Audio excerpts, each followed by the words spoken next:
This guerrilla marketing campaign for duct tape has gone too far. The killer left this for the Batman. Why is he writing to you? We're just friends, Alfred.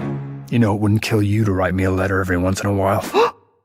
How dare you? Sorry to crash the funeral. Dang. It's gonna take me 5 minutes to apply my eyeshadow, and by then this poor bastard's gonna be all over the place. Police! Hands up! The baristas in this city are incredibly skilled, but incredibly stupid. You got a lot of cats. I haven't had a date in 10 years. It's just what happens. Dogs sense fear. Cats sense fear of dying alone. New friend of yours? Oh, get off my back, Alfred! You're not the only person in my life. God. Who are you under there? That's the man part, baby. Okay. Who are you under there? Ow! What the hell? All right. There's a little trailer there from the Batman that we're going to be reacting to tonight. Have you seen that trailer? Not at all, but I love it. I absolutely love it. It must have been knocked out really fast because obviously there might have been a little bit of spoilers in there, but that looks like somebody, whoever made that, had seen the film. I've seen the film a little bit. Exactly. I'm like, wow, that's a lot. Okay. All right. That's some impressive turnaround time. If that's the case, they had to make it after they screened it. I mean, they could have had a media credential and saw it early. Yeah, probably like a week or two earlier, and then probably was able to do all that animation. But still, to have that turnaround like that, simply amazing. Simply amazing. Yeah, that's if that person's not hired, hire them. Hire them for whatever. I am upset for that person. I will be upset for them. If they're not hired, yeah. Yes. They hire them for everything. So damn good. Also damn good is sitting next to me. Julien Owens of the King Julien podcast is joining me tonight virtually in the Thunderpop Dome as we're going to be doing the Batman react, obviously from that little clip that we just ran. And I'm excited to have you back, Julien. I'm excited to be back. Thank you for inviting me. Love to talk about my favorite superhero of all time. So yes, thank you for having me. I really appreciate it, Steven. I couldn't imagine having anyone else on the Batman. I know it's one of your all-time favorite things, correct? Yes, absolutely all-time favorite. Yeah. Anytime any Bat media comes out, well, actually, since recently, I've always been able to watch it firsthand. So, yeah, unfortunately, I definitely will say I'm a huge Batman fan. So, yeah, the Batman. So, what? Yeah, I know you've been looking forward to this one. Had this one kind of marked on your calendar for a while. 2 years. It's wild to say that, Steven. It's Yes. been 2 years that I've been having this on my calendar. And yeah, it was delayed twice. So I've literally been having this marked down, ready to go for 2 years. Wow. Yeah, and we've talked about this before, but everything in the world's been delayed over and over again. This one had its own. They were filming this movie during the pandemic, and during the thick of the pandemic, so they had all kinds of protocols while filming this movie. Then I think they had an injury. Didn't Robert hurt himself? Robert hurt himself and got COVID. So that was actually the first reason why they stopped, is because Robert caught COVID, stopped it for, I want to say 2 or 3 months. And then Robert got injured on a motorcycle stunt and they had to pause it again for about 6 weeks, I want to say. So all because of Robert. But right. I can honestly say, I'm okay with Robert. I think I'm okay with it. We'll talk about it later. But with all the delays from Robert, I can honestly say Robert did deliver the package. He delivered. He delivered. Yeah, we're going to talk about that. But yeah, he delivered. And Harrison Ford, meanwhile, saying, "Hey, tell me about it, kid." When it comes to delays on movies and getting injured on big budget productions, it's like he's happy that Indiana 5 is finally wrapped up. He's like, thank God. Yeah, I know a lot of YouTubers that were following that movie as it was being filmed, and they were like, I know Campy was like, I'm not going to believe it till I see it. When it's finally done, then I'll believe it. But that movie, they've been talking about that movie for I don't know how many years getting made. It was going to be the Logan director, and then it was going to be some other director. It's going to be Steven Spielberg first. And then it was James Mangold. Then I don't even know who the director is now. I'm not even going to sit here and lie. But I think they supposedly, I believe they still landed on him. to finish it. But yeah, but we won't know until it comes out, and whoever's name is on the screen On the screen. that gets the final credit. That's who could be Zack Snyder Zack for all Snyder we for know. all we know. Exactly. It's gonna be the most ridiculous Indiana Jones ever. The darkest yet most ridiculous Indiana Jones, more than Crystal Skull. Yes. I'll be like, okay, all right, Zach. Indiana Jones, the Snyder Cut. They should just Snyder Cut. They should just do a series where he Snyder cuts different movies, like he does a Wizard of Oz Snyder Cut. Oh wow. Okay, see, now we're on to something. Okay. That could actually be interesting. He could do a Snyder cut of Blade Runner and see if he could do a better version than everybody else has done. Like I actually would like to see that. Yeah, somebody should make a campaign for that. I would like to see Zack Snyder make a Snyder cut or something. Steven's on something here. Netflix. I mean, he could YouTube it. He could just put it on YouTube, do a YouTube channel.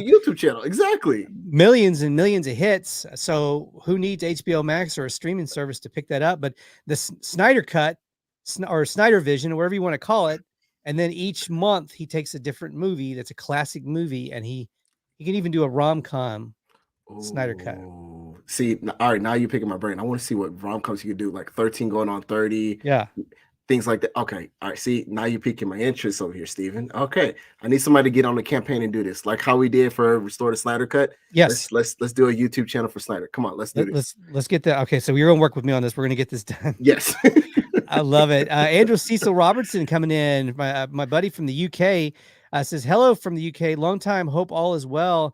Not seen it yet, so we'll duck out to avoid spoilers. Good choice. Good choice. And it'll be the embargo of our show will be lifted after the credits roll.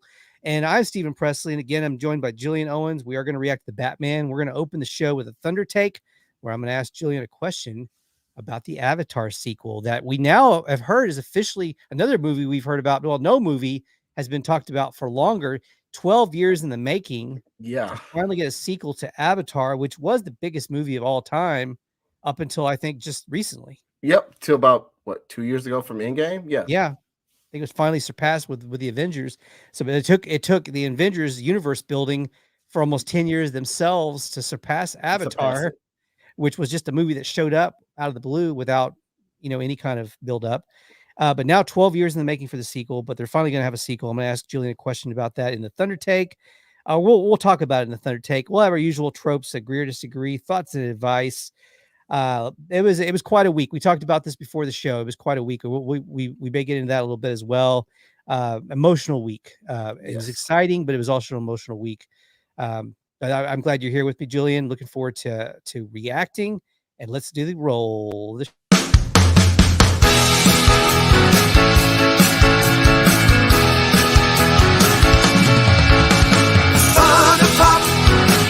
It's time for Thunder Pop.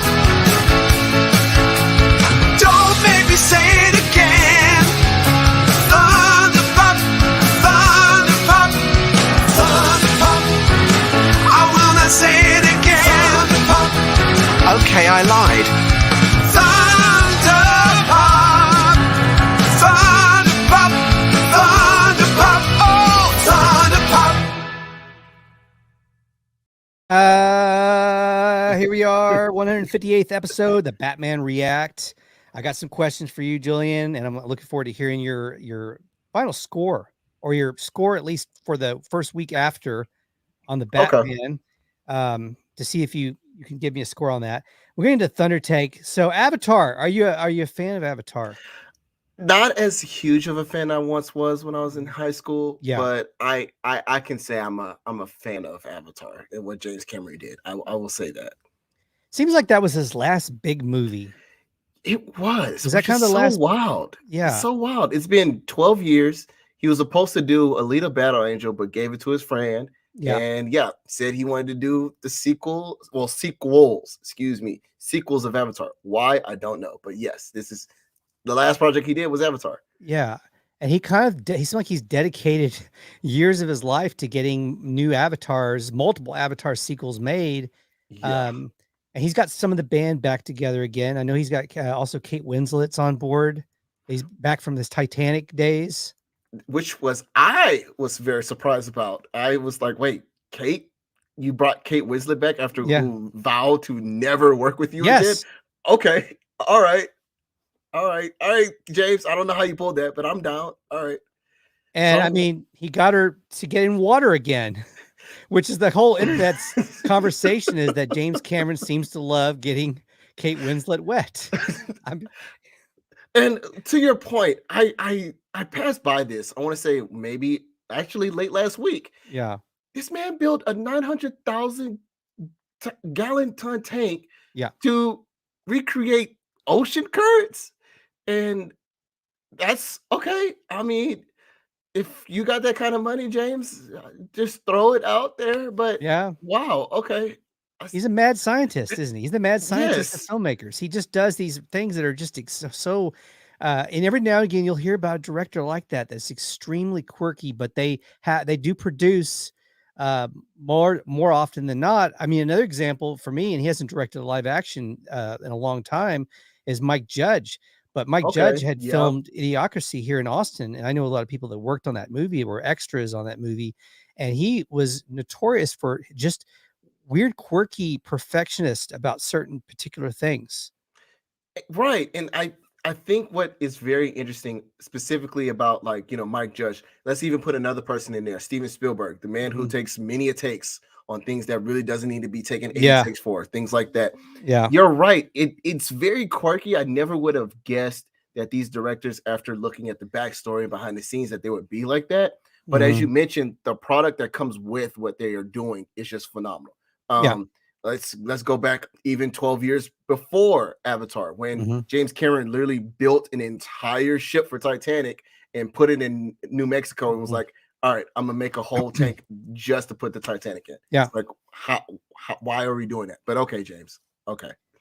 I mean, I might with trying to get in the world of the madman. I'm thinking that it's a control thing. They want to have control of all scenario. And I guess so, but it's like, how much control can you get from recreating ocean currents or ocean waves? Like, how much more can you control from that, my guy? Like, I don't know. Yeah. It's astonishing. I hear water movies are easier to make now than they used to be. If you want to make them, you can make them easier than it used to be. Because I remember back in the 80s when Kevin Costner made, it was probably late 80s when he made Waterworld. It was notorious how over budget it went and how much publicity it was getting for being this film that people were excited for, which I'm sure they were excited for it, but that wasn't why he was getting all this publicity. He was getting all this publicity because of how over the budget it was and how much of a headache it was to make. But now, because of CGI, you can go in and into a sound stage and you can get volume, which they use on The Mandalorian. The technology. We had Justin Kirk, Justin on here talked about that a while back, because he does that here in Austin. My friend Justin, and he has a sound stage studio. And they do the volume, which is a substitute for green screen. So now he's recreating forest in the studio, and it looks just like they're standing in a forest. Right. And I was going to say, technology has advanced so much since a water world that you can be able to do that, and you can be able to control certain things about the aspects of it. Because as you mentioned with Waterboard, let's even go about 20 years earlier from that, where Steven Spielberg was going over budget, dealing with Bruce and with Jaws, the mechanical shark was getting actually destroyed by the water, and some of the mistake and the peeling was off of the shark and things like that. So it's pretty interesting to see that how far technology has come since those days. And I mean, I get it. James Cameron is a perfectionist. I think he's a toned down perfectionist from what he was in Titanic, but it's still like, I can't imagine that he had somebody build out a 900,000 gallon tank and decided to say, hey, I want to recreate the ocean waves. Let's do it. And had Kate Winslet, who was mad at him for literally having the water at like literally frozen temperature water, and is like, okay, I'll trust him to go back in the water again. He's going to take care of me this time. Yes. Okay. That's why he said never say never. Right. People reuniting and getting back together and doing, I mean, well, it was like Slash working with Axl Rose again, or, I mean, you could think of all these there's some different scenarios over the across history, in media, where people had sworn off working or having anything to do with a certain person, and they end up somehow working it out and getting back together and doing some more magic. Exactly. So it's I guess it's a full circle moment. Mhm. Hopefully that this full circle moment pays off in Avatar 2, Yeah. however Avatar 2 will look later this year. But yeah, I'm excited for it. Do you think it's too far? This is kind of where I wanted to lead into. Do you think 12 years, it's been too long? The audience has moved on, maybe too much for it to have the success that they're hoping for? I want to say yes. I honestly want to say yes. However, James Cameron's track record says otherwise. Mhm. If we go back to his early career when he did Terminator, and Yeah. then he did Terminator 2, that was almost 7 to 8 years past. Mhm. And Terminator 2, not only far superior, better movie in my opinion, but Yeah. it blew the box office Oh, yeah. off with that. Same thing with Alien and Aliens. Even though he didn't direct Alien, he did Aliens, and it was almost 7 years past Alien. So you're like, Mhm. I don't think James Cameron can pull it off, but if there's any director that I can put the chips down and say this movie is going to do great regardless of it, it's James Cameron. Yeah. If he literally halted, like I said, Alita Battle Angel, he halted doing other personal projects and things of that nature just to do these sequels for Avatar. Yeah. I think it'll work. Maybe not as big As the original, yeah. as the original, of course, Probably but I not. think Yeah. it'll be at least a billion dollar movie when it That would comes be out. great. That'd be great. I'd love to see that. I mean, I hope it's good. I really do because I like the first Avatar. At the time, it was innovative. To me, it was kind of in that category of The Matrix, which when it came Yes. out, it was a groundbreaking thing. And to your point, and I'm gonna say this for all filmmakers out there, we were tired, and I think you could say this too, Steven. We were tired of those 3D gimmicks that came out right after Avatar came out. Yeah. Because I think but I think James Cameron was able to show people, hey, this is actually how you make a 3D film. And it Yeah. wasn't those, Yes. how Texas Chainsaw 3D was, where it throws the Yeah. chainsaw at your face, Yeah. or My Bloody Valentine 3D, where they're throwing the pickaxe Yeah. at you. You literally were engulfed in Pandora, and you were just Yeah. sitting there with Jake Sully, and I forgot Jake Sully's wife's name that quick. Wow. Mhm. But you're sitting there and you're just wandering and you're mesmerized by everything you're watching. You're like, Mhm. this is what I want my 3D movies to be like. And as you mentioned, he transcended the genre so much that everybody was like, we need to get on this bandwagon. And Yeah. nobody was able to jump on that bandwagon. But I agree. Anytime James Cameron Mhm. says, I'm going to put my mind to something, it's always revolutionary for filmmaking. So Mhm. Yeah. maybe we'll get that with Avatar too. I would love it. I would Love hope. it. Yeah. I would love that. Okay, we're gonna get into the main topic, and it would be I just couldn't get through this show without mentioning our late great friend Johnny Lightfoot, the boy wonder himself. And we talked a little bit about him before we went on tonight. But of course, we lost Johnny this past summer, and not that long ago. And we were talking about how this would have been one of the first really big one for him. After pandemic movies. I know Yeah. he had typically Johnny went to new movie every week. You all had your premiere night. You'd go to premiere nights on Thursdays. Yep. At least if not weekly, almost monthly, right? At least twice a month. We at least Yeah. did a premiere movie twice a month. Yeah. And this would have, and then that stopped during the height of COVID. It did. It did Which- stop yeah. during COVID because, reasons. Mhm. And we were going to do it again for New Mutants, but we kind of didn't want to do New Mutants because of how bad the movie was. But besides the point, Yeah. yes. Yeah, you didn't find it would be the one to be worth it to No. go back to make wait a little longer. Yeah. Exactly.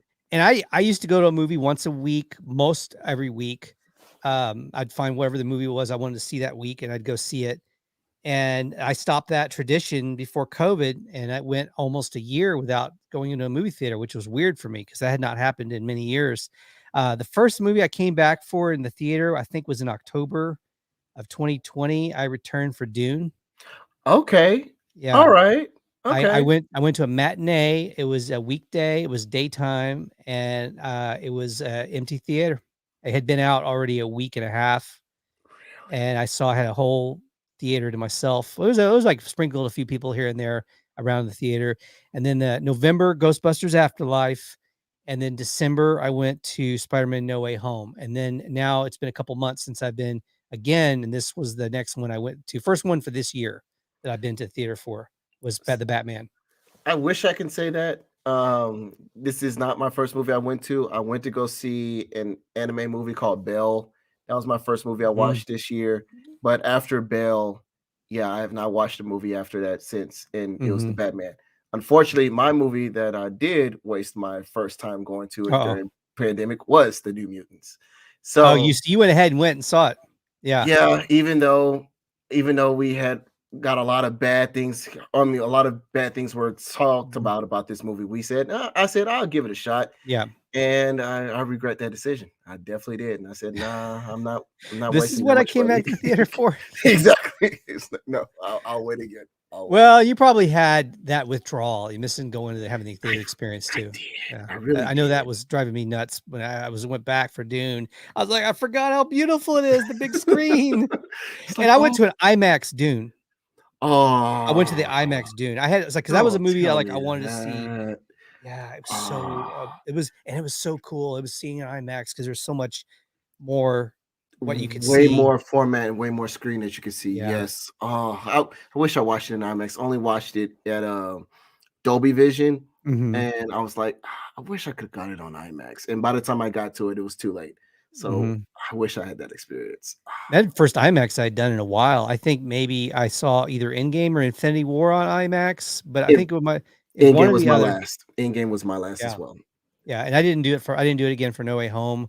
I didn't do it for this movie that we're about to talk about here in a little bit. But anyway, we talked about our good friend Johnny, our late great friend Johnny Lightfoot, and how this would have been that last week would have been a huge week for him. This week would have been a huge week for him, talking about the movie and discussing it on shows like this. So we know last Thursday night was really a mixed emotions going to see the movie, because we know it would have been a really he was there in spirit. Yeah. But it was a big deal to go there and kind of thinking about him, because like yourself, huge Batman fan. Absolutely. He was. And that's what started your kind of got you all relationship going. Right. As when I mentioned I was a guest with you previously, Stephen. Yeah, our relationship grew because of Batman, and that's where it all began. And talking about this movie, even almost as I mentioned, 2 years of hype. Johnny and I were there just talking about it and just being prepared for this movie. So it was very different, and it was a lot of mixed emotions watching it this weekend. And I knew he was there in spirit. It still was very surreal watching it and not being able to have a conversation with him after the movie. Yeah, absolutely. And you also had mentioned, I felt the same way, that he would like this. You thought he would have liked it. I think he would have really enjoyed this one. We'll go into more detail about it, but I think a lot of things that we both talk about what we wanted out of Batman, this movie did a great job of that. And I really, really enjoyed the things that I got out of this movie. My boss told me, dress for the job you want, not the job you have. Now I'm sitting in a disciplinary meeting dressed as Batman. I mean, that's a great way to. That's one of my favorite Batman memes. This one's ridiculous. Somebody pointed out that Wolverine is really just two Batmans kissing, and I can't stop thinking about it. Wow. All right. Now I can't unsee this. I really can't unsee this. This also is actually footage from the Flash movie that's coming out later in the year. It would be two Batman possibly interacting. We don't know that that's confirmed. They're going to interact the same way the Spider-Man, spoiler, by the way, the way the Spider-Man interacted in the No Way Home. They're going to have a different approach in their multiverse and how they unify these different Batmen. But it will be interesting. Yeah, it will be very interesting to see that. I don't know how they're going to do it, but I'm interested to see. This is probably the most Batman-y year of all time, maybe. Is that possible? No, you're not lying about that though, Stephen, because we have the Batman here. Yeah. We have the Flash movie. Yeah. And then HBOMax is doing a Batgirl movie. Batgirl series. And we're like, what? I didn't think we're gonna have this much Batman in a year. But okay, I never thought so. But all right, cool. Yeah, there's a Penguin series off of this movie, which will be the first spinoff of this movie. Right, and then we're gonna get GCPD, which is basically Batman Year Zero, Year One, with Jeffrey Wright as Commissioner Gordon Yes. coming back, and that's being Yes. developed as well. Yeah. Which is supposed to be like a horror esque Gotham detective Ooh, yeah. series that they were mentioning. Which I'm like, okay, I like this. I want to see more of this in the Batman. So bring it, please, please. They should just call it Batman Max instead of HBOMax. They put the Batman logo for the channel. For the channel and just say, all right, now we just engulfed it in, it's now Batman. Because literally, while you're playing, literally on the DC sub category for HBO Max, it's literally nothing but Batman. It's been like that for about a month and a half now, and I'm like, just call it Batman at this point. It's okay, we'll be fine. Also, the animated movie with the pets, that's Keanu Reeves' voice of Batman. Yeah, superhero pets. I just saw the trailer for that. I have mixed feelings. I didn't think I would like Keanu to be my Batman, but I don't know. It's pretty interesting. It's pretty different. He's becoming kind of a voiceover animation guy because he did something on the last Toy Story movie. Yes, he was in Toy Story 4. I forgot what his character was, but he's doing really well with voice acting. I didn't think he would do it, but he's doing really well. He is doing some interesting stuff now with the voiceover stuff, on animation. So so he'll be voicing the Batman. Actually, I'm going to ask you because I speculated after I saw this movie. We'll talk about that later about different people that could have played Batman that didn't. And also swapping out Batman in different movies, and how I played with that a little bit after this movie this past week. So we now get into the Batman. First of all, I know you liked it because I did see one of your reacts on social media. I think you posted something about it. Yes. How do you score this movie? 1 to 10 Thunderbolts. Where does it land for you? I give it 9. I actually give it 9. Yeah. I thought I was a little overhyped when I watched it. I'm not even gonna lie to the audience. I watched it twice this past weekend, and first time watching, I said, "Whoa, this is this a 9? I don't think this is a 9. Am I too overhype about it?" Right. And watched it again. Nope, solidified it. It solidified it. So I will have to give it 9 out of 10. 9 out of 10. You were at 9 with some reservations. I need to go back and make sure it was a 9. And then you were like, "Oh, it's a solid 9." It's a solid 9. It is a solid 9 now. Yeah. Yeah. And I really enjoyed it. I was warned ahead of time. I knew ahead of time the runtime. It was a long movie. The only spoiler I had going into the movie was, I knew villains. I knew we were getting Riddler, which I think some people probably knew that already, that, and I knew the Penguin, obviously, because the Penguin was everywhere on internet. Yes, absolutely. About the Penguin. So I knew that was coming. I didn't know what balance of one or the other we were going to get more of. I didn't know who was featured more over the other and how they were going to use the two characters. I didn't know if there was actually going to be real penguins in the movie walking around the Penguin or not, but I speculated there wouldn't be. So my guess was right on that. But I knew it was a long runtime, but the only spoiler I had other than that was the runtime. You don't notice it, and that it would not feel as long as it did. And I say that's accurate. I say for the most part, except for me, and I know others felt the same way. I thought it dragged on the last part, and the ending for me was the only probably part that was a little bit unclear. To me, the ending was like, it's almost like kind of dragged on a little bit for me.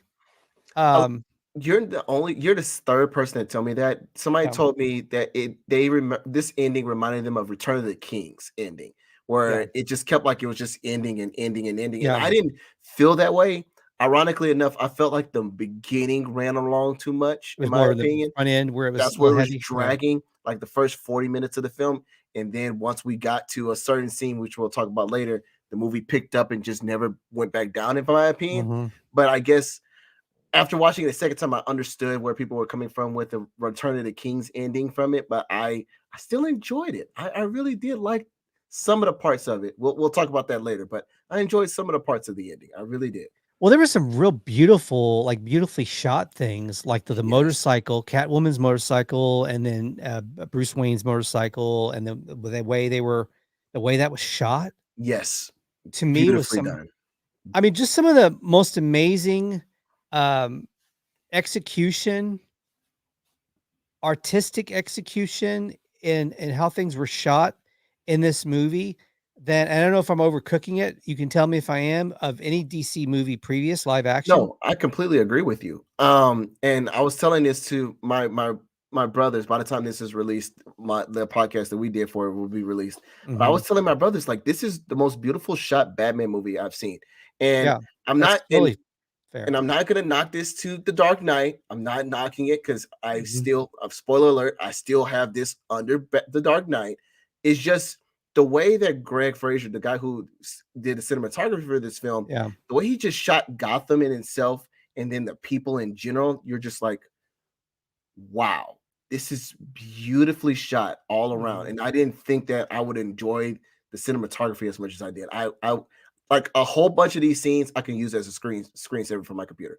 Absolutely. Oh gosh, So yes, beautiful. or printed and framed and put on a wall. Exactly. Yes, exactly.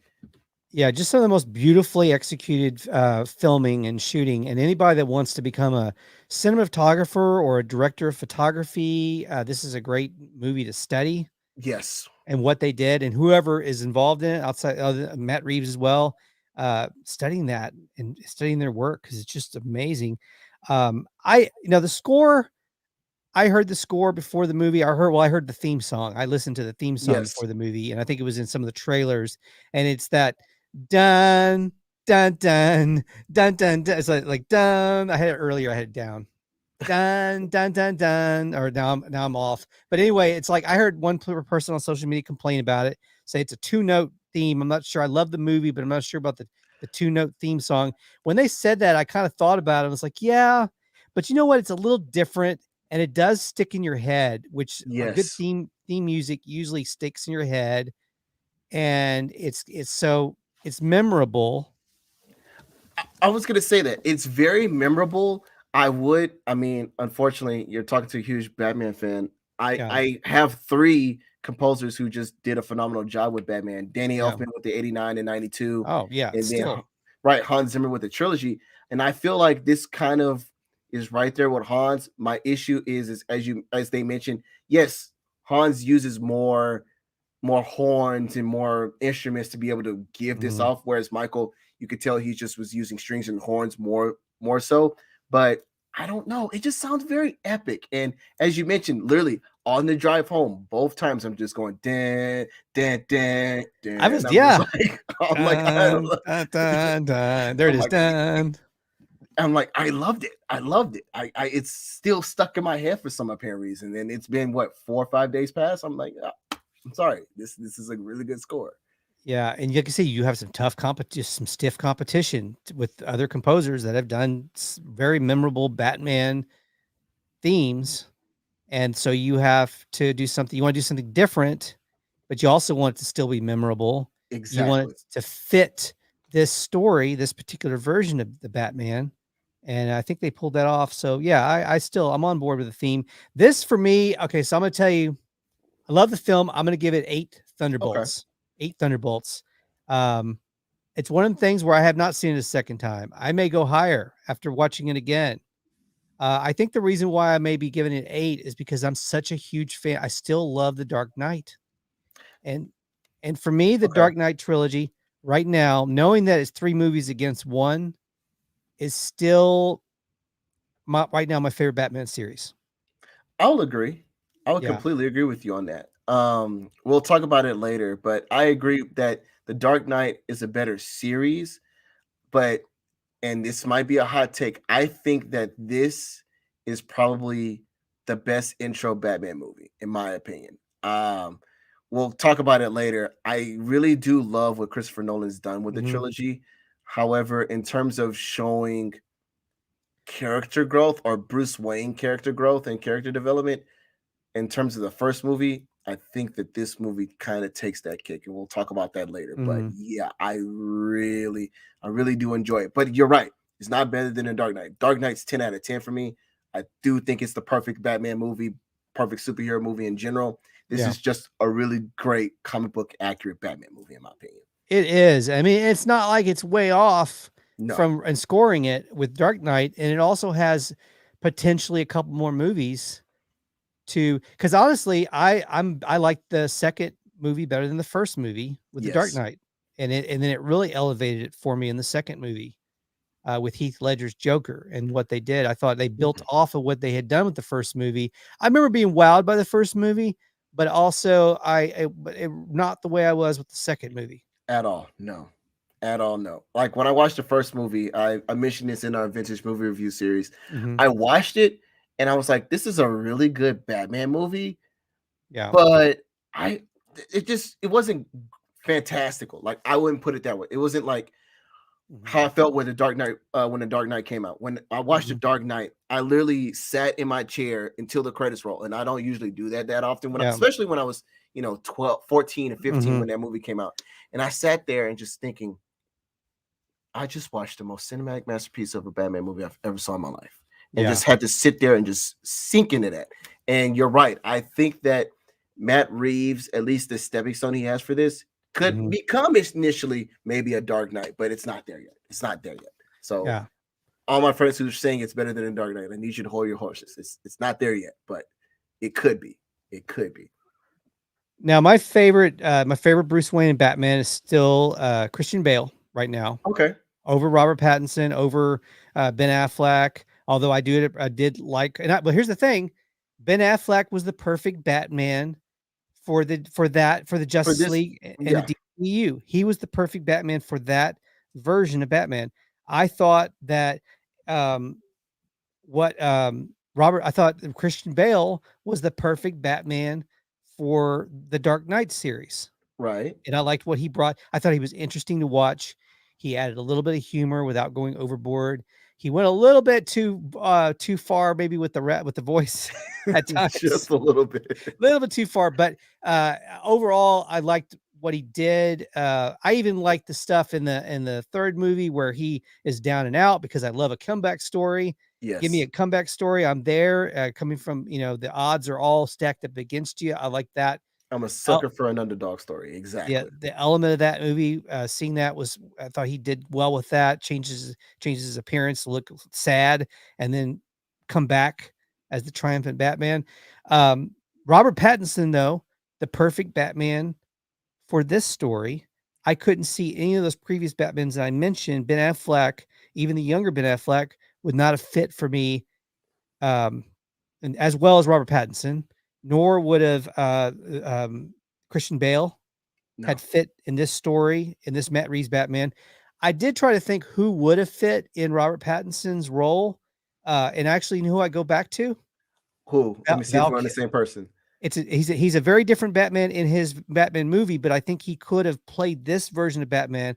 I would say Val Kilmer. Yes. Young Val Kilmer. We're both on the same page. Okay. I think that Val Kilmer, and I say this to this day, and if your audience wants to, you have to listen to my vintage movie review about Batman Forever. I arguably think that Val Kilmer had the short end of the stick. The movie was okay, but the things that Val Kilmer was dealing with, I completely agree. It basically coincides with what Robert Pattinson is doing. Yeah, and I would have loved to see a story like that with Val Kilmer, and I think we would have a bigger conversation about Val Kilmer's importance in the Batman mythos. I really would agree with you on that. If they'd given him that material to work with, that story with that emotion, so that would have been. I could have also seen, because he brought with the eyeshadow. There's a little bit of the emo discussion with this Batman. And it's based off of 3 different comic books, and one of them it's based off of the year 1, even though this is actually year 2. Right in the timeline, it's based some of the stories based off of year 1. So it's a young Batman. It's a Batman making mistakes, as we know, and that's one of the things they promised on, and then they delivered, was that we'd see this Batman still making mistakes and learning from his mistakes and improving in this arc. But a young Johnny Depp could have probably done this. The only thing that was maybe he doesn't. I don't think he has the height as Robert Pattinson. And that would have been something they would have had to work around. There was Michael Keaton who was also someone that wasn't tall, as tall as as the normal superhero people, but he still pulled it off. There are ways to shoot someone around. They've been doing it with Tom Cruise for years. Yes, they have. to shoot around them, make them look taller than they are and make him, look bigger on camera. So they've done it.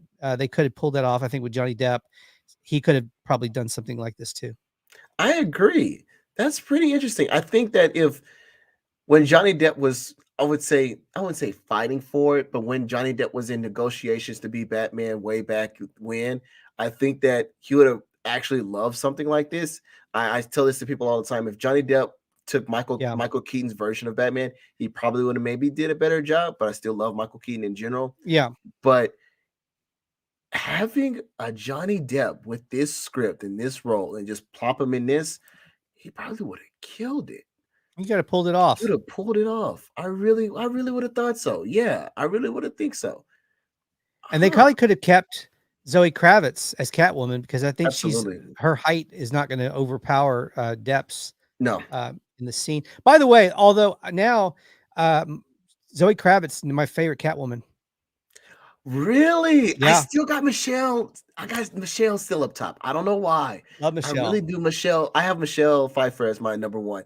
I have Zoe as a very close second. I think they're two different Catwoman, but I will say this though, and I don't know why I keep doing caveats for this movie, but Zoe Kravitz brought a lot of more sympathy or more emotional depth for this Catwoman versus how Michelle Pfeiffer did it, which was nothing but vengeance and going against the man and things like that. So I've been teeter-tottering on that for about a week now. I'm like, who was better? I don't know. I really don't know. But I think I'm gonna still give it to Michelle just for now. But I love what Zoe Kravitz did. Really do. And there's never been a bad Alfred. There's a meme right now going around. There's never been a bad Alfred. I agree. Alfred is brilliant. I will say this though, and this is my only little nitpick I'm gonna give though. For now, they didn't do enough with my Alfred. Andy Serkis got 3 phenomenal scenes. I'm not gonna sit here and lie. Andy Serkis did a phenomenal job with the scenes he was given, specifically in one moment that we're gonna talk about later. But I was upset that we only got maybe 20, 30 minutes of this Alfred, maybe not even 30, maybe 20 minutes. Yeah. And I was just like, I wanted more of Andy. I really did. Yeah, absolutely. I mean, it's a good thing, and we didn't get enough of the good thing with him. I mean, he's just so good at it, and hopefully we'll get more of him in the upcoming. You know what's really interesting? We were talking about the other projects, the Bat Gotham projects that are in the works right now. Yeah. The Batgirl series, which will have Michael Keaton and also J.K. Simmons version. Which I'm so confused about. That's confusing, isn't it? That's so confusing because it's like I get it. I get that, but what universe is that? Because you're taking from the DCEU universe, and then you're taking from Michael Keaton's universe, the Tim Burton verse, Burtonverse, right? You're like, wait, so what continuity is this Batgirl going to be in? Like, which one? I'm confused. Yeah.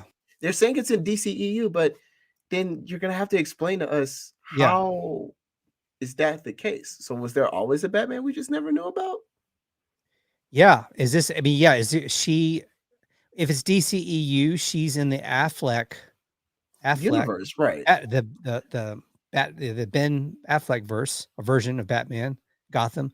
I mean, when you look at her costume, Leslie Grace is the actress that's going to be from In the Heights, or is it Into the Heights? In the I think it's In the Heights. I think you were right the first time. I think it's In the Heights. In the Heights, musical that came out last year, also on HBOMax. That they played it, but she's up and coming. She was a breakout star last year in that movie. In a year it was pretty slow for movies. She was getting a lot of press for her work on that, and deservedly so. But if you look at her costume, you look at the pictures, it makes sense. It wouldn't be connected to the Matt Reeves universe because it doesn't look like a Matt Reeves universe costume. No, it doesn't. So that's why I'm confused. To be honest with you, that costume looks more towards, again, the Burtonverse, right? It reminds me a little bit more of, okay, this is a little bit more uptick with the Burtonverse. Right. But for you guys to say that this confirmed project is going to be with the DCEU, I'm, as you mentioned, scratching my head, like, okay, so you got JK, you kind of have a Batgirl suit that doesn't really look like it needs to be in this universe. Yeah. And then you got Michael Keaton as Batman. Scratch my head. I don't I don't know what's going on. I need DCEU to explain this to me. I need really to. do. I hope they explain it in a way that's coherent and not all rambled up and stuff. But see, I think now they're just taking they're writing down the names and putting them in a cup and shaking them up and say which Batman we're Let's going to see get for where this. we're gonna get this time. Maybe we might even get George Clooney this time. Who's going to be in this one? Let's see. All right, it's Michael Keaton again. All right, Michael Keaton gets back. He's going to be busy. He's a busy he got a man. busy year. Oh man, hopefully he can handle that schedule. Right. Yeah, so my guess it could be a spoiler in the casting itself for what's upcoming in the Flash, because we already know Michael Keaton is coming back is returning in the 89 Batman, coming back to do the Flash and their own introduction to their own multiverse. And then we also know we're getting Ben Affleck, and we keep hearing this is probably Ben's last. They say it's his official. I'm using air quotes here. Right. His official last dawn as Batman. I understand that you were in a dark place personally when you were doing the Batman. Right. I get it. Right. However, I don't believe we're gonna see the last of this Batman, just like how we're not gonna see the last of Henry Cavill Superman. I don't. I agree. I agree. DC rumors in your face. Yeah. So, I think, because there's talk. Well, maybe this has not been, because first it was like that Batman's gonna die in the Flash. That's how he'll be in. And then now we're hearing, well, maybe not. Maybe we are going to get more Batfleck going forward. It seems like I've heard that one story that was circulating around for a while was that Michael Keaton was going to become kind of the new, yes, uncle of the DCEU. Yeah, that's what I've been hearing too. And again, I guess I'm confused. I would understand if we were in. Sorry, I'm a nerd out really quick. I would understand if we're in Marvel that would be the case, because a lot of Marvel characters in their multiverse do come into other multiverses and deal with this, right? But in the DC universe, and at least in my knowledge that I've read the comics, there never was a chance where Thomas and Bruce were able to be in the same universe together. Like maybe for a moment when they were in the shared multiverse fighting, into an extraterrestrial being or something like that. Yeah. But for that to be a permanent thing, I'm like, okay, so that means that Michael Keaton just said, I give up on my universe. I'm gonna go into this universe and just be the uncle or the old Bruce from Batman Beyond and work my way around there. I'm like, oh, okay, I guess that's how we're gonna do this now. All right. Yeah, like he gets stuck in this universe somehow in the Flash and he doesn't get back, so he ends up having to stay here, kind of his own stranded. I'm stranded here until I can get out, so I'm just gonna hang out and help out here the best I can until Is he gonna put on a bat suit in these movies, or will he be? Yes. Not unfortunately. There was a tweet I want to say about 3 months ago, 2 or 3 months ago, where it shows that Michael Keaton is wearing the bat suit, and it's very updated. I'll put it that way. It's updated. It still looks like the rubber suit from the 89 and 92 Batman, but you could tell it's updated. The abs don't look the same. The cape looks a little more flashy in a sense. So you could tell they updated his suit just a little bit. Is that Michael in it? I don't know, but there's the bat suits there. There's probably some more stunt working going on with him now than there used to be. There used to be, exactly. Yeah, exactly. Let me ask you a couple things on the Batman. First of all, the car, the new Batmobile. It was a little bit. We didn't see a lot of it. When we did see it, oh my gosh, that car chase with the Penguin was. I mean, this movie wasn't action focused as some previous DC movies were. It was, like I said, it was story driven. It was a detective movie solving, as we were told, the Zodiac Killer, comparisons to the Seven. It was a detective movie. But when we saw the Batmobile and the Batmobile finally shows up, man, what a scene! Does it show up? Again, we're talking about camera work. When literally they were in that scene. Well, let me ask this before we continue. Are we in the spoiler territory? Yeah, it's safe. If you haven't seen the Batman and you care, just warning you, we're still in spoilers. We're in spoilers now. So when Penguin has Catwoman pinned down and he's like, "Are you going to steal from me?" And he has the Uzi just shooting at the gun. Yeah. And all you hear is the and you're like, oh wait, are we about to get the Batmobile scene? And you literally see Yes. Greg just show the Batmobile in the dark, and it's just lighting up like it's a demon. I was like, oh, this is beautiful, Oh, simply beautiful, and love the I love the Batmobile scene, even though we only got one scene out of it per Yeah. usual in these Batman films. yeah. It was a very great scene. You're like, Yeah. okay, if I was Penguin, I would be running away as much as he is now. I would So completely get cool it. how they executed that scene. Yes.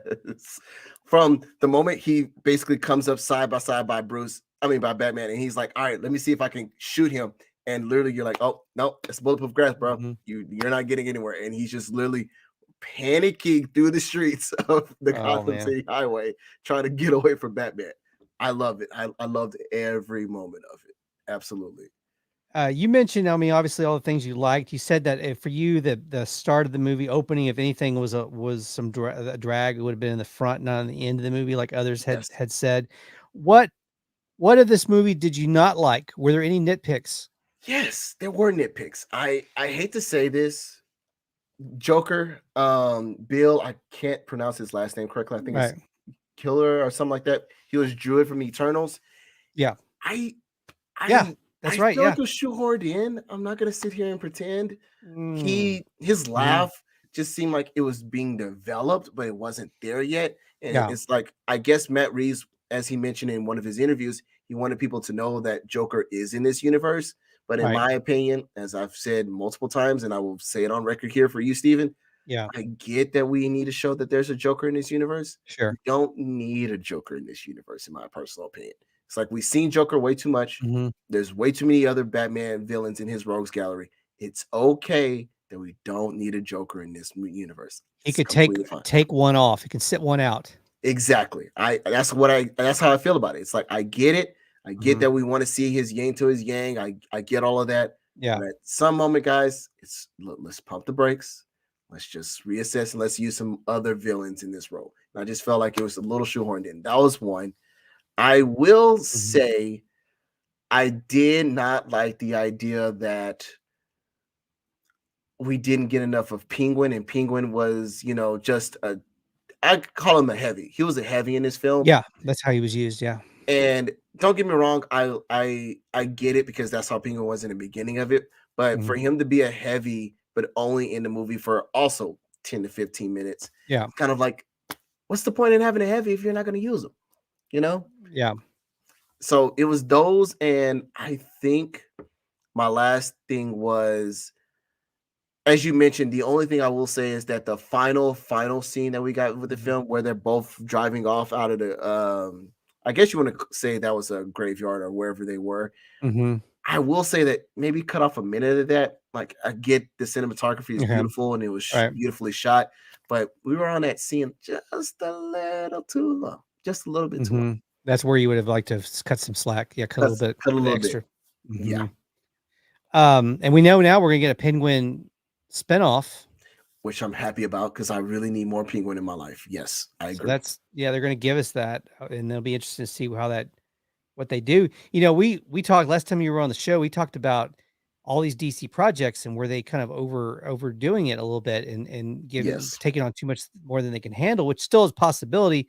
But I mean, the few things that have come out this year so far have been home runs, because this movie is excellent. It's getting great reviews. It's high scores on Rotten Tomato with critics and audience. It's going to make money. It's going to be a hit. And then you've got the Peacemaker, which has been, blowing the world away in streaming. So so far they're doing good. I mean, we'll see. There's still a lot left. There's the Flash, and there's a lot of other stuff left this year. You're right. And I'm sorry, I'm going to use this moment as the rant real quick, but I'm going to say it here. I get it. I get that everything needs to be connected together, just like what MCU did with, Captain America and the Winter Soldier, Falcon and the Winter Soldier, for those who haven't watched it, spoiler alert, WandaVision, Loki, and Hawkeye last year, and then all the movies they did, which are all connected together, and how DC is trying to do the same thing. Well, not really with this Batman, because Batman is in Earth 2 instead of the DCEU original run. I get it, because you want to have everything connected and you want to have some way to keep content flowing for your audience. Yeah. But how I felt about Star Wars, Mhm. MCU, and now what DCEU is doing, for the average moviegoer, that's way too much content, right? That's Yeah. way too much content for you It's to gonna digest. confuse them.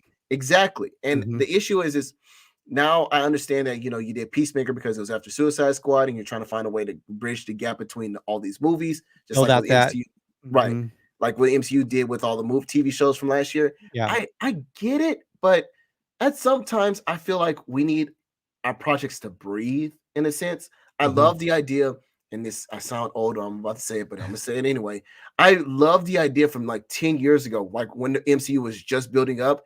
You Mhm. had months of buildup. You had those months Yeah. where you're like, okay, what's gonna happen with these movies? Who they're gonna show next? What's gonna happen? Like, I Yeah. love having those breathers. Now it just feels like, okay, not only do I need to catch up on Hawkeye, but I also need to be ready for the new Marvel movie. Not only do I need to catch up on WandaVision, but I need to understand that WandaVision, Marvel's What If, another show, Marvel's What If is going to Mhm. connect somehow to Doctor Strange's Multiverse of Multiverse of Madness. Madness, yeah. And you're like, for an average moviegoer, that's a little too much content.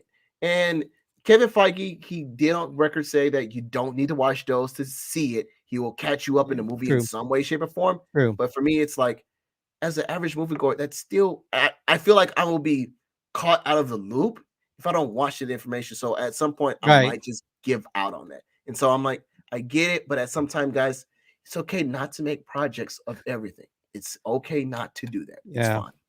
Yeah, like every single corner of the universe doesn't have to have a full Full backstory. Well, and I think I had this not a little bit of a debate with someone on social media about this recently, a friend of mine, where I thought the IPs at some point will have to kind of step back a little bit and take like the big three, DC, Marvel, and Star Wars. Yes. At some point, something's going to give, and they are going to have to take a little bit of a break and step back for a little bit. Yes. And you know, in DC's case, you could put out animation stuff every year, but I'm talking about on the live action.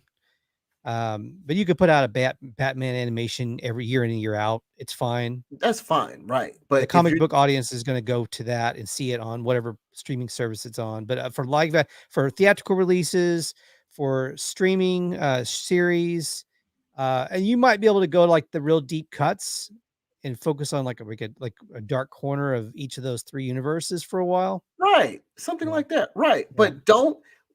And sorry, I'm probably gonna get some audiences angry about Star Wars really quick, but like with Book of Boba Fett, not gonna sit here and lie. I wanted something that was not connected to the Skywalkers, at least in this point. Right. But then all of a sudden we get episodes where it's like, oh no, we gotta tie it back up to the Mandalorian. Yeah. It's like, but guys, the point was not all right, cool.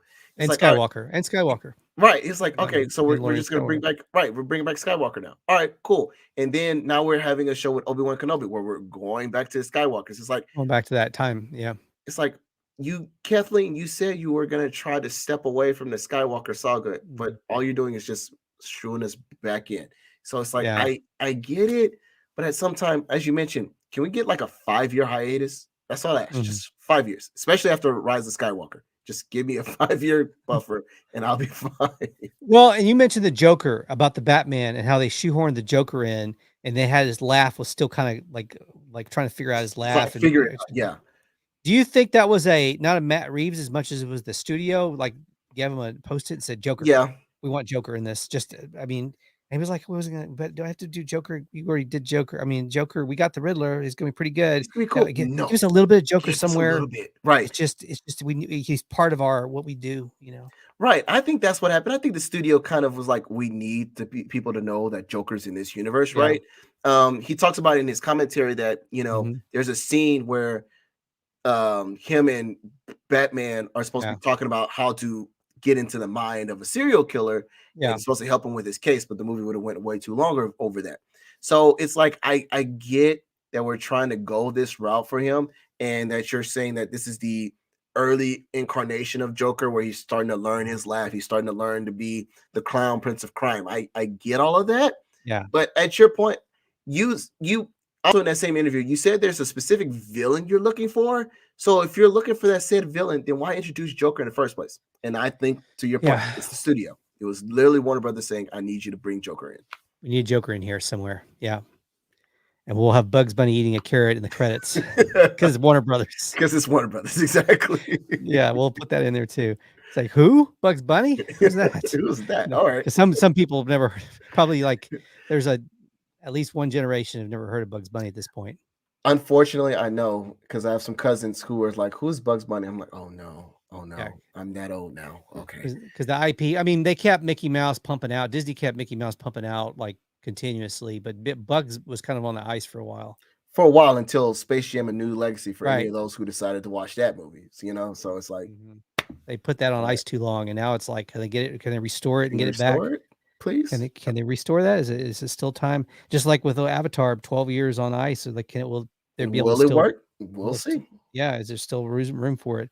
I got one more on the Batman for you. What do you say to people that say this movie is a copy and paste of The Dark Knight? How do you rebuttal that?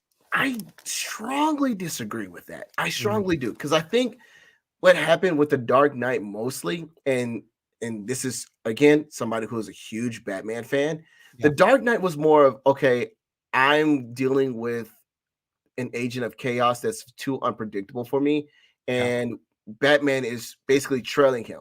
I think with the Batman, we get a more detective side of Batman. And I think that's what I really enjoyed about this movie. Not only did I enjoy that aspect of growing and understanding the detective work that Batman was getting, I love that all of his connections, his interconnections of all of his friends kind of helped him create that team. Whereas in The Dark Knight, it was literally him, Gordon, and Harvey Dent until he was blown half to hell. And whereas this movie is like, you got Alfred, you got Gordon, you got Catwoman, and you got, people who are looking at him for hope at the end of the movie. And you're like, okay, this is the Batman I wanted, and this is the Batman I wanted for that growth versus, okay, I'm selfishly beating people up in Gotham, and then at the end of the movie, I realize I can't be that selfish anymore. I got to be a symbol, And it's like, I get why people are trying to say that, but I don't think it's a carbon copy. I think this is a completely fresh look at what Batman can be.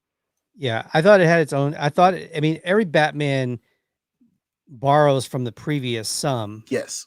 I mean, the Tim Burton started the dark Gothic, Gotham City, and a little Gothic too. Yeah. But it started that kind of dark. It's rainy. It looks like a little bit like London, but darker, and it's got that grayish, cloudy vibe. Yes. And that was created by Burton. It inspired The Dark Knight. The Dark Knight took that kind of a step further, but they modernized put more tech in there. More tech in there, exactly. Yeah, they filmed it in Chicago instead of I think where the 89 Batman was filmed mostly on a soundstage. Yeah. They created their own set, which was Tim Burton's style to create his own world. Right.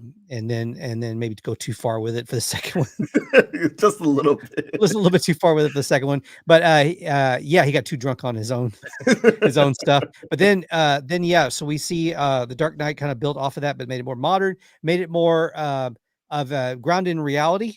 Yes. Definitely was kind of the idea.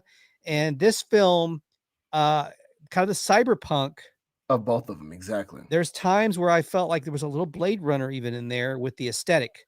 Yes. Not so much the storytelling, maybe, or the style, but the aesthetic, it had a little bit inspired. I'll agree with you on that. And I think one of the things I will say about this also is I'm a huge proponent of Christopher Nolan's Gotham. And what I mean by that is, as you mentioned, Gotham in The Dark Knight, Batman Begins, and just Dark Knight Rises in general, it was too city metropolitan area-ish, if that makes sense. In The Dark Knight? It just felt like more of a city. I could see that, yeah. Right, it felt like it was a little regular city in America that we could have went to and had no problem with. Yeah. And whereas Matt Reeves's Gotham, it was a mixture of that Gothic part that we got with Tim Burton with that city. Yeah. But as I mentioned, and I'll put it a little bit more nicely here. In Christopher Nolan's Gotham, I wouldn't mind living there. Yes, you get a couple of crazies every once in a while, but I can live in that Gotham. In Matt Reeves's Gotham, I feel like I would have to look over my shoulder every night. You were scared of that Gotham, right? Yeah. I would be scared to live in that Gotham for a night. Yeah. I would hate to even be drinking water in that Gotham. That's how scary that looked. You wouldn't even want to do a weekend Airbnb. No, at that Gotham. no, at all. And what's so crazy is while you bring that up, another movie setting or city setting that reminded me of this, and Matt Reeves basically said that he takes homage to this, was Seven. This reminds me of Yeah. Seven's Yeah. city, and it's like this is really dirty, really gritty. I don't know if I want to live here. I don't know how y'all want to live here. And I was telling myself this entire time, it's like, Bruce, why you want to save this city? Are you sure you want to live here? That You city sure you wanna is fight here? done. Yeah. Exactly. There's no saving that city. No saving that. But yeah, that's why I liked about this Gotham a lot. It was a living, breathing, very like, okay, this is a city I don't want no part of. Absolutely. So yeah, I would definitely agree with you on that. You can feel that city's need for help. Like it was desperate for help. It'd been run into the ground. I've seen that happen with small towns where in this movie, because they get into the corruption of the politicians and the city government and how that affects the domino effect of how the city goes downhill. Yeah. That happens in real life. I've seen that happen with small towns. Yes. One specifically I have in mind, and I won't bring it up because I don't want to hurt anybody's feelings that because I have some connection to it. But that town had a lot of, for years and years and years, has had corruption in their own city's government. And it's a much smaller town than Gotham, but it's a real town, and it has become a post-apocalyptic level town. I was gonna say I completely agree with you, and I wouldn't say that my hometown. I'm not gonna try to throw my hometown under the bus like that, but I will just for a little bit. Our school district was the exact same way, where it was filled with corruption, and now it has been 10 years since that debacle happened. The school district hasn't really recovered from it, and you could see these effects happen like that. And one thing, thank you for bringing that up. Another thing that I think a lot of people didn't like either about it was the fact that it was too close to home. As you mentioned, I think that the corruption in American politics or cities politics happens like that. And also, I have to hit this in the nail. The whole idea that Riddler would have a following and being able to go, hey, we're going to go out there and go and take over an election or go and do certain things to wreak havoc and bring fear to the city. That's really what happened. I mean, let's talk about what happened in January 6th of last year, And so it's very surreal. Right. It's so surreal. And you're just like, I can't believe that he was able to pick this off very well. But yeah, I really enjoy that he made depictions of Gotham and mirrored it with real life. It's phenomenal. I really enjoyed that about this. Yeah, it was really it added a lot of depth. Yes. The storytelling. I told my wife afterwards, this is not typical superhero movie. No. It's got some real deep stuff going on in there, like with what's happening like we discussed. Okay, I got some agree or disagree for you, Julien Owens. Okay. To start to close us out, agree or disagree. All right, number one. Number one is right here. Yeah. Okay. We mentioned this coincidentally last time you were on, the Triplets movie that's to star, which is a sequel to Twins. Right. And it's to star Arnold Schwarzenegger, Danny DeVito, and they brought in Tracy Morgan to be the triplet, which was originally supposed to be Eddie Murphy. Right. Arnold Schwarzenegger was just at an event which he was hosting, or he was named after him. It's some kind of fitness event. I think it's called Arnold Fest. So it must be. Yeah. And he was asked about triplets, and he said, right now we're off it's on pause again because of the passing of Ivan Reitman, which I had forgot that Ivan Reitman was the director originally. But I was surprised. Yeah. And I was surprised though, because Ivan Reitman originally Ghostbusters, long resume from the 80s and into the 90s of movies that he was director of. But he didn't work on the Ghostbusters sequel. He didn't direct the Ghostbusters sequel. His son did. Yes. Yeah, his son did. So I was surprised because I thought he was more or less before his passing was more or less retired from directing. So I'm surprised that he was even attached to direct this sequel when he didn't even do the Ghostbusters. So I was surprised that was what, if anything, was going to pause this sequel that would be the thing, because I'm surprised he was still going to direct it to begin with. But here's my agree disagree with you for you. Do you think, based on the fact that I thought he did a good job on Ghostbusters Afterlife, that his son should step in for this, Jason Reitman, because he had already stepped in for another sequel to one of his movies? I was gonna say I agree. After watching Afterlife, Yeah. I think Jason could do it. I really think Jason could do it. I really gave Ghostbusters Afterlife no expectations, and I came in and was like, wow, he really did a really great job. This is the best sequel since Ghostbusters 2. Yeah, I wouldn't mind seeing it. I think Jason knows what his dad was like in a sense, and knows how to make his comedic lands in certain jokes and things like that. So yeah, I would agree with that. I think Jason could do it. I really do. And he took Bill Murray, and he took the veterans and that part that they're in that movie, and it had that Ghostbusters feel to it. So much older though, but still had the Ghostbusters feel to it. It was like a little Golden Guys crossover with two 80s things, Ghostbusters and Golden Girls. Number 2, we were talking about Book of Boba Fett and The Mandalorian. One of the most highly acclaimed episodes this past season of Book of Boba Fett, which was really Mandalorian 2.5, basically, at least for part of the season. But anyway, the Book of Boba Fett, Bryce Dallas Howard, Ron Howard's daughter, another second generation directing. But people are calling after her job in this directing her episodes this past season of the Book of Boba Fett. The internet is asking for her to get her own Star Wars trilogy. Do you agree or disagree with Bryce Dallas Howard getting a Star Wars trilogy? I completely agree with this. I think Bryce Dallas Howard, as you mentioned, she did episodes of the second season of Mandalorian, and those were my favorite as well. I was confused that people were just now on this bandwagon. I was like, wait, y'all didn't know that she did arguably the 2 best episodes in Mandalorian? Okay. So I really will stand by this. I mean, you guys already told Rian Johnson that you put his trilogy on hold, and Patty Jenkins might not even do the Squadron movie anymore. So give Bryce Dallas Howard that trilogy. She might do a better job than I thought. So yeah, absolutely. Please give her that. Just wait 5 years, but please give her that. You're right. Take the breather that you so desperately want them to take. Well, they may be forced to take. Star Trek kind of had to do that finally. Didn't they have to kind of take a break for a while? They did after I forgot the third movie with Idris Elba with Star Trek. Star Trek Beyond. That's what the name of the film was. After they did Star Trek Beyond, they kind of did a pause, and then all of a sudden Star Trek started coming back about 2018, 2019, and now Star Trek's at that point where you're like, wow, I like Star Trek again. Let's do that. Star Wars needs that. Let's do that again. Yeah, so that could be what they need to do. I mean, you could put out some books. I mean, I know you're hungry you want some more money, even though you've got a lot of money, Star Wars, but you could put out some books and stuff. Comic books could still come out. They're kind of good in betweeners. Number 3 on the Agree Disagree. While the multiple movies coming out, we were talking about the Batman. I already know they kind of answered this because we kind of answered it. But with all the different Batman coming out, obviously I know you're going to say agree, but all the Batman that are coming out with the Flash. Yes. We're going to have at least 2 Batman. There were actually DC rumors. DC rumors in your face.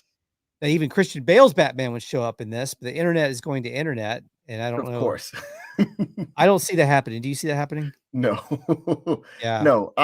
Christian Bale, he said it multiple times before. He would not put that cape and cowl on. He loved his three tries in the film. Right. He just wouldn't do it. He would give advice to everybody doing it, right, like he did for Robert Pattinson, and like he did for Batfleck or Ben Affleck. I don't see Christian Bale doing this. Yeah, Christian Bale don't want to be in that franchise money train again. I don't think so. Yeah. No. I mean, I know they like to have the three Batman pointing at each other meme. Like the it would be awesome. Right. Spider-Man No Way Home, but it would be awesome. But Christian Bale, no, I don't think he would. No. I think there's a better chance of CGI Adam West coming back. Yes, I would definitely say that. I think you actually, you know what? I'm gonna do you one better. You have a better chance of asking George Clooney to come back than asking Christian Bale to come back. You have a better chance of doing that. They could probably pitch that to him and say, hey, there's a chance to redeem yourself, George, and be in a good DC movie. Okay. That would be the elevator pitch. Exactly. And he's going to be like, okay, I can do that. Yeah. So here you come back and you no nipples this time. No like credit card in the No utility Batman credit belt. card. Yeah, no Batman None of credit that. cards. None of that stuff. We promise. We won't. won't. So anyway, yeah, you agree. So I asked you, is there too many Batman this year? Is it going to confuse the average moviegoer? Agree or disagree? Yes, I would agree. Yeah, we knew that when they answered that question. Okay, thought and advice to close this out. I kind of flip-flopped on this earlier, but I ended up landing on this. There's a show on Fox. I'm trying to remember what it's called. It's Emergency something another. Okay. But it's with Rob Lowe. It's set in Austin. It's about a fire department in Austin. Oh, I know what you're talking about. I don't know the name of it, but all right, I know what show you're talking about. Yeah, that show has been on for a few years. I've never watched it. I've seen just a few clips here and there, trailers and stuff. And I talked to a friend who watched Jazz, actually, our friend Jazz One, who's a regular, a friend of and a regular on Thunderpop, had told me he watched some of it. He said, yeah, it's one of those where you can tell it's people trying to do what they think happens in Austin, and they're off sometimes on some of the references and things that they it's like you can tell it's writers from California that are writing what they think Austin is like. Exactly. Yeah, and they don't always nail it. So they did an episode that opened this season where it was covering the Texas blizzard of 2021. Okay. And I didn't watch it. I plan to watch it at some point because I want to see how bad it, because the trailer for it really looked like, I felt like I was being like, because I was an awful week. That was a terrible week. That was a terrible week. That's not funny at all. That was that was a really bad deal. And for a lot of people, some even more than others, depending on what your situation was with having power in your homes. Some people still have PTSD about that, just like with the minor winter storm we had a couple of weeks ago. I had PTSD about this. I agree. Yes. I used to love Ice Day. I used to love Ice Days where you get work shut down for a couple of days. You had you get to stay home.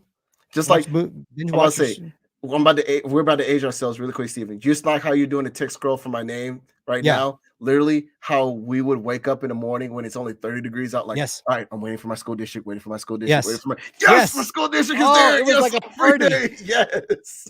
Oh, I'm gonna watch TV. I'm gonna stay in bed. I can stay up tonight. Yes. Yes. It came the night before rather than the morning. Morning of. Exactly. Like, oh, it's a weekend. Like it's a weekend. Now I can go and watch all my movies. Yes. And those were better than planned weekends because it was like a surprise. Exactly. When you didn't know you were going to get one, and so it's even more exciting. So yeah, so they're making it. They're doing it. They did one of these, and I'm just like, I feel a little bit like they were exploiting our tragedy a little bit by making it a show, and it looks awful. It looks like they really ramped it up. CGI did. Okay. Well, there's like they made it where there's a frozen tundra and someone's walking in Austin and it breaks and they end up falling into a lake, and then they got to rescue the person out of a lake. Okay. So it looks like Alaska. They made Austin in this episode, the show, look like Hoth in Empire Strikes Back. Oh, okay. So I felt really exploited. Like they took something from us that's not. Now I know how people feel when they take something of their tragedy and make it a movie. And make it a movie about it? Yes. I know how Pamela Anderson feels now about the Pam and Tommy movie. She's not happy about that movie because it's taking something of hers. Taking something that's very personal to her and exploiting it. Exactly. Yeah. So now that's how I feel. So I'm like, someone should do a short film that's a parody of the show. To get them back, somebody from Austin, a talented person. I'm calling for you creatives out there in Austin. I don't know if I have time to do this, to do it the right way, but somebody out there that could execute this, could make a short film that's a parody of this show and use an all Austin cast and crew and do a parody of this show and riff on this show to get them back. Please do it. Please do that. Please do that. I don't think it's funny to make fun of a lot of people who literally were frozen out of their homes and who was without power for days and water and power for days. And for you to make a whole dramatized experience about that and making Lady Bird Lake or whatever lake you decided to make out of that frozen tundra and try to make it seem like we're in Alaska. How dare you? It was it did look like Hoth. It was like where you couldn't see. I mean, it was like in the previews, he's walking in the snow flurries and you can't, it's like, it was crazy. It's like you can't see and crap. Oh, jeez. And he's eating. Meanwhile, he's also eating barbecue and a breakfast taco, and barbecue sauce is dripping from his. No, I made that up. I was about to say, wait a minute, Fox. Wait a minute. The line of people at Franklin's was frozen like this. It was. Like, oh God. I would have done if I had done it though. I would have had the Stevie Ray Vaughan statue, and I would have had ice like sickles. Yeah. Okay. Yeah. Okay. I like that. I like that though. But see, I wish I had the creative mind to do that right now, but there's too many fires in the pot right now. So yes, I would. I need somebody. I need somebody who has the free mind and the free time to do it. Please. You can do it as a cartoon too if you're an animator. Do it. As long as it's as long as it's somebody making a satire of is the emergency 911, whatever it is. Yeah, whatever show it is. Please make a satire of it. We would love that. I would get them back. Get them back for that because I was not cool. Making our show in do it South Park style. I mean, go all in. Go all in. You know, absolutely. Beat Matt and Trey Parker about this. Please beat them. Let's do that. Yeah, take that and just run with it. There's the idea. I just let me know when it's out so I can go watch it. And right. And Steven and I will both share it. Like I honestly will share it. I will give it to everybody. Just let us know when you make it, please. That little parody trailer that we watched at the beginning, which is by trailer spoof. Okay. Trailer spoof. It's the Batman trailer spoof. What's the name of it? #Tool Sandwich. Those guys, whoever did that could do it. They can do it. They would do it funny. They would make it very funny. Please do it. Please do it. Well, Julien Owens, thank you so much for joining me on the 158th. So glad to have you here. We'll have more Batman to talk about before the end of the year because we were talking about The Flash, and we're going to see some more of this. We're going to see some more of 89 Batman. So, man, yeah, it's coming back. It's the year of the Bat. I was going to say it's the year of the Bat, and we got more to come. We got more Bat to come than we thought. Absolutely. Oh, by the way, did you hear about I haven't read the story yet. Someone told me someone let a bat loose in one of the theaters in Austin during the Batman weekend. You're kidding. I have not heard this. Yes, I haven't read the story. I just had a few days ago someone told me about that, and I haven't gone to actually look it up myself, but supposedly someone as a prank let a bat loose in one of the theaters in North Austin too. In North Austin. Yeah. You got to be kidding me. All right. Cool. Not cool, but it's like, all right. But you would have been angry if you had to evacuate the theater. Right. That's what I'm saying. I'd have been like, that's what's like not cool because I would have been mad that I'm in the middle of a Batman movie and there's a bat flying around and we got to evacuate because they got to take care of the bat. It might have been if they did it during the end credits. Okay, cool, right? But don't do it in the middle of the movie. Middle of a good scene, and you have to leave because actually I've been in the theater when it was evacuated. It was actually for Creed, for the Rocky Creed, the first Creed. I had to leave mid movie, and you can't just come back they can't just pause it like it's DVR. And come back and start it where it started. I had to come back later and restart watching the movie from the beginning. See, I would have been mad. I was pretty mad because it was a good movie. It was just as we get into some of the really good, like some of the stuff in the movie. I was mad. The only time it's ever happened, but it happened. And it was bad. Oh man. Well, Julien Owens, thank you so much. No, it's a pleasure. Thank you for having me on, Stephen. I really appreciate it, sir. Everyone out there, have a good day. Our second millisecond. Good night. Here we go. Close it out. Where's our close? There it is. Outro.